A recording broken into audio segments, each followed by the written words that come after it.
Welcome to our second session of this interview. We've been looking at how do we manage this COVID-19 crisis, and been looking from a psychology point of view. With me is Ann teacher, and thank you so much for coming, Ann. And just to recap, my name is Livingstone, Pastor Livingstone, Revival Missions Church, Roiro. Our headquarters is in Rwakabete, and our presiding Bishop James Njuguna. Just to proceed on straight, maybe Ann, you can recap maybe on the points we had covered last time. Yeah, thank you very much, Pastor Livingstone, for having me here once again. Yes, last time we looked at the impact of COVID. What is the relationship between the COVID-19 and stress, anxiety, trauma, and we looked at even how the brain is affected. Because when we are talking of the brain, what do we mean? We mean that when we talk of psychology, it's a study of mind. But how do we study mind? We study mind through observable behavior. So we know how somebody is thinking. We know how what is going on in the internal processes through what they do. They do. Yes. The behavior. The behavior. Through the behavior. If there is a lot of irrationality, if there is a lot of blame game, if there is a lot of hypersensitivity or CD, then you know then this guy could be stressed, this guy is behaving like this, is having this, that is why they are behaving like this. Yeah. So some of the aspects we see in COVID, people behaving throughout this season, it could be just a normal reaction of what is happening. The anxiety that is there. Yes. This takes me to I had one of the questions I think from the radio shows is a young girl was calling and saying, no, I stay with my grandmom and dad comes home drunk. I don't know what to do, and grandmom is so worried, we are worried, and because of this COVID. And what do you think is the impact now from a child perspective? Yeah. Yes, okay. Maybe one thing about the children, you realize that their normalcy has also been interrupted. Yes. They have been in school. So, however, maybe the children, it also depends. Like those in lower grades, like those probably up to class 5. Grade 5, yes. Some of them could be just happy that they are Now they are home. Yeah. They are happy mommy and daddy is home. They can see them, yeah. They are happy they can play about all that. Yeah. The impact may not be as much as far as now the COVID-19 is concerned.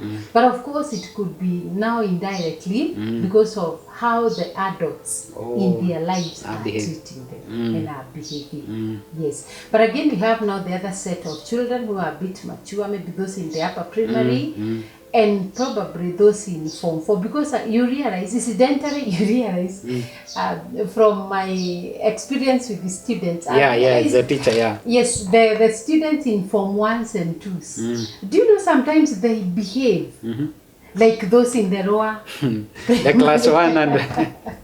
As far as the issues of anxiety is concerned about school. Maybe the people who could also be affected are like those in Form 4. Yeah, the Form 4 and the candidates, you can say. Why? Because again, there is now the interruption of the exams. They were looking forward to do the exams, now they can't do. And it is not there. Otherwise, like the Form 1s, they are happy to be home also. Maybe some of them, they find they have a lot of time to get to Form 4. So probably anxiety might creep in if now this goes on, like what the people in the education sector are saying about June. That June should be the deadline for the stay home for the children. For the children, the academic calendar will be disrupted. Yes. What about the ones in colleges, maybe after? Are the impact the same, or it depends? Yeah, like now in college, because again they are looking forward to completion and getting to the job market. So the impact might be the same, but again, the one in college, you realize they also have, they are very social. They like mingling with their friends, and now that one is curtailed.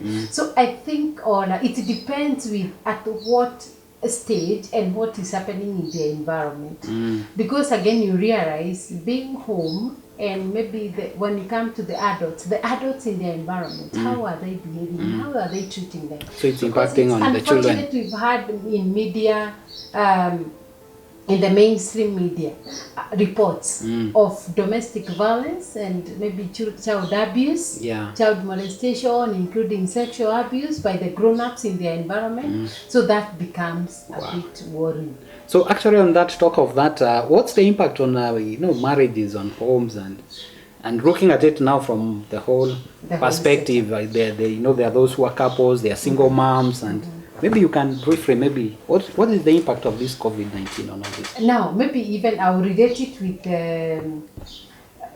the couples. We look at it generally from a family perspective. Okay, family because perspective. The children are in the family, the couples are in the family, and all that. So families which are functional, even before COVID-19, and those families are functional. What do we mean when we say functional families?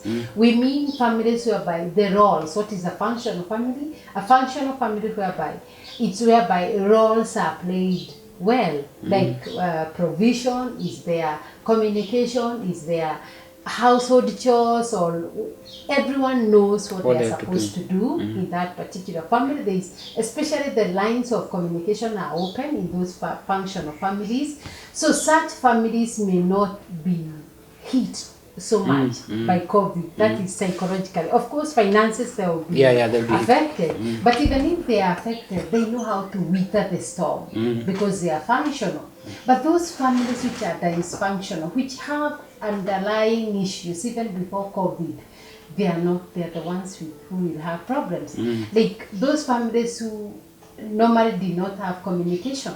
The parents, I mean, if it is, and when you talk of family, by the way, we have different types. Yes. We have those which are both spouses are there. We have for single families. We have blended families whereby children maybe are living with their uncles or something like that.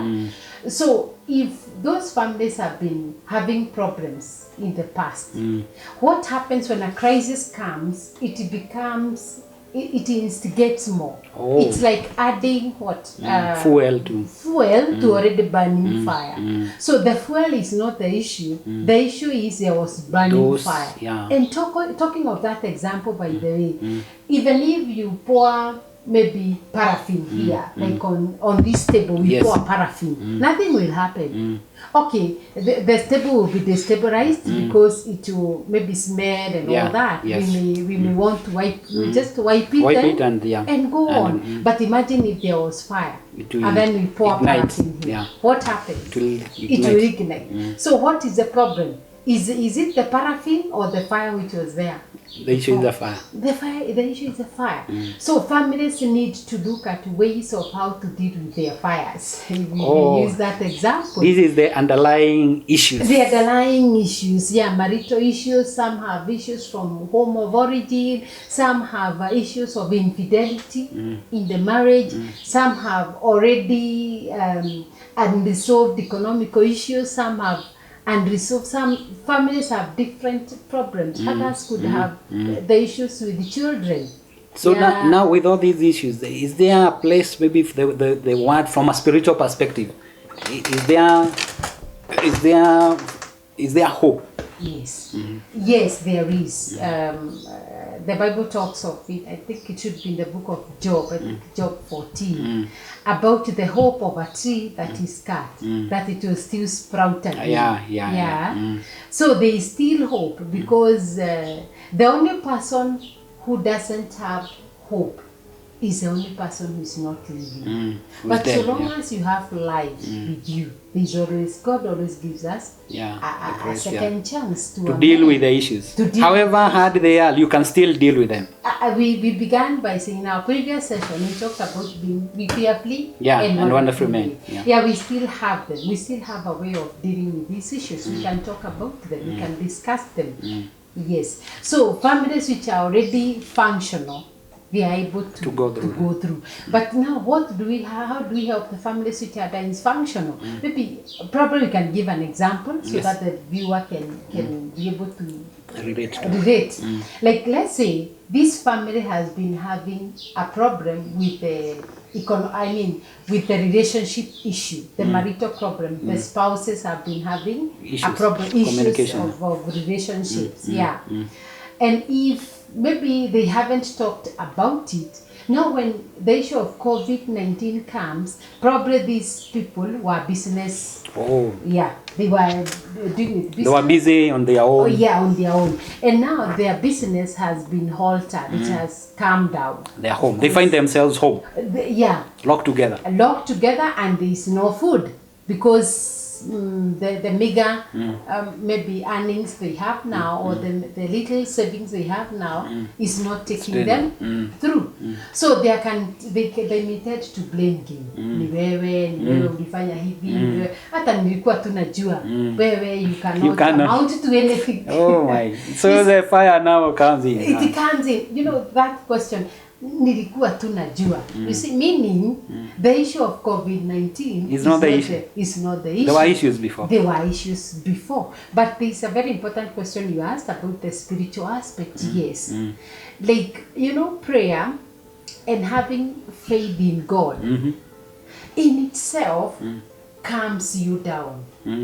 By the way, when we pray, it is twofold. Or when you have prayer. In God, yes. When you pray, of course, there's the one fold that God has heard you, and He will react in His will. Yes. But there's also the other element whereby you've already spoken your issues. You've articulated them. You've poured out just like you can come to my counseling room and pour out. And there's something good you feel after you. Yes, there's something good you feel after you pour. So that could be one way why people get encouraged when they pray. Oh. Yes, it may be, they may even, you know, there is the issue that God may never do anything. He has the reasons why He may not do that. But simply because you told Him and there is faith. So you poured your heart. Yeah. You remember what you talked about stress? Yeah. Prayer counterattacks stress effects. So it's important during this season to be prayerful. Yes. Like that is one thing which is helping Kenyans. They are even posting prayers around. We are prayerful. So my viewer, if you are there, one of the ways I think this is good, to counter all this is prayer. Yes. So even from a spiritual perspective and from a psychological perspective, prayer helps to calm down. And you're able to go through the crisis. And by then, now when you are calm, that's when you're able to think. You are rational. You remember the instinctive brain? Yeah, the one that takes over. It keeps the body on a motion, flight or fight motion, that you are not calm. You are not relaxed. So you are not. Your human brain is deactivated. But what the prayer does, it makes you calm. So it reverses. And then you are rational. You think through. How do I solve this? Wow. Like I'm happy about those people who are selling masks, and maybe I hope, of course, there was that room. I don't know whether it was there in the social media and even in the mainstream media that there are people who are recycling. Yeah, there was something. I had something. Yeah, something like that. Yeah. But of course, we have a huge chunk of Kenyans who are doing a good job. Yeah, there are many. Yeah, there are many. I think those are just a minor. Yeah. Now I'm not able to sell this. Why can't I start selling the masks? Yeah. So you have to be creative. You are rational and you become creative. You become calm, and therefore you're able to become creative. Wow, that is good. So the other issue is we've talked about the children, we've talked about in our family life, and what about the elderly? And especially in our Kenyan society where most of them are in the rural areas and they are lockdowns, we can't visit them, and what's happening from a psychology point of view? One thing about now the elderly is isolation. You see, in African setup, we are very social. We are very social, yes. During the holidays, even some parents, that's a talk also for another time, about as the parents sending children to the village. It has its downside, of course, it has its negative, but also has its positive. Like if maybe you take your children to their grandmother, those old parents, they even say, wow, you've added my days now. Yes. There's such saying, yes. Little ones playing, and in the African culture, there is the element of continuity of progeny. So the parents, the old people feel that when I see my grandchildren, I know my name. It's still, my name even after I'm gone. Yeah, even after I'm gone, they'll be told, these are children of so and so. And of course, some cultures, they even go ahead and name the person. They are named after those relatives. And they feel good about it. So there's that element of isolation, the loneliness. Now they can't see these children. They can't see these children. They can't see their children also. Then the other aspect, which is even worse, is now the myth which was going around. Although maybe it may not be a myth as such, there could be an element of truth that COVID-19 is affecting the elderly. The elderly and anybody with issues. With issues. I think now it has been explained to us scientifically. It is because the elderly, the immunity system is, some of them are living with this long-term terminal illnesses. So already their immunity has been jeopardized, either because of the illness or of course of the age. The age.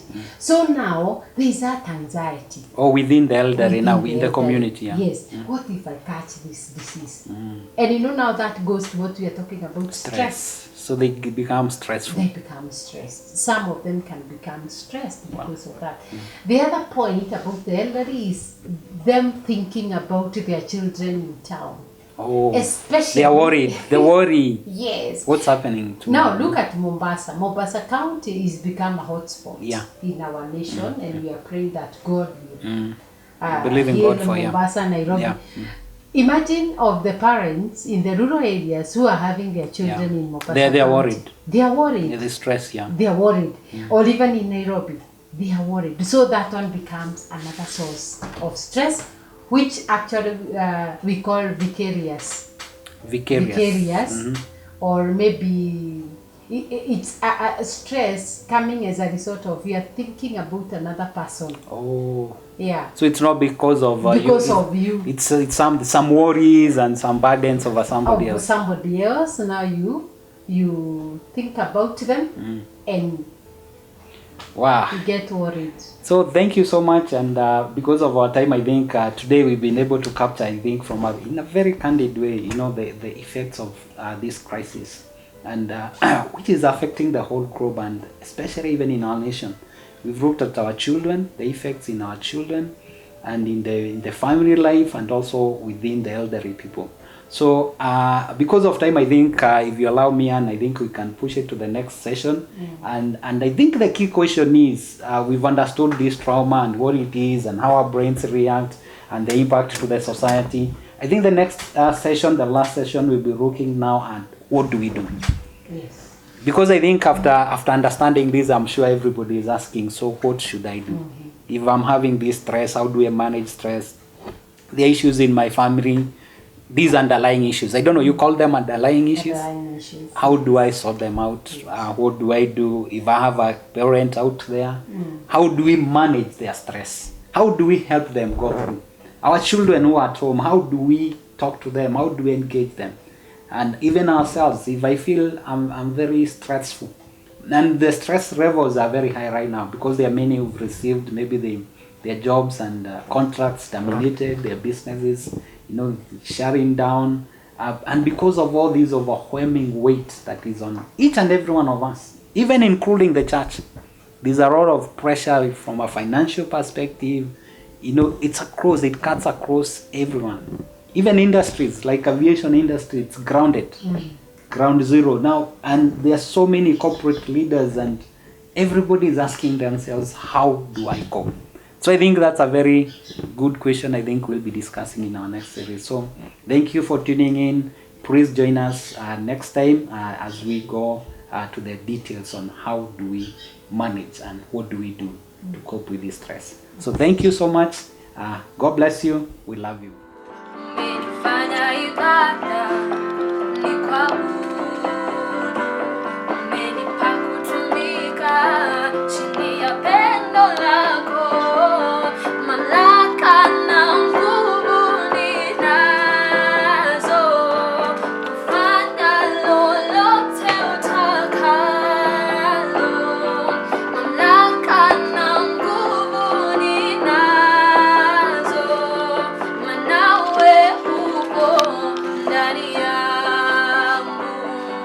Mana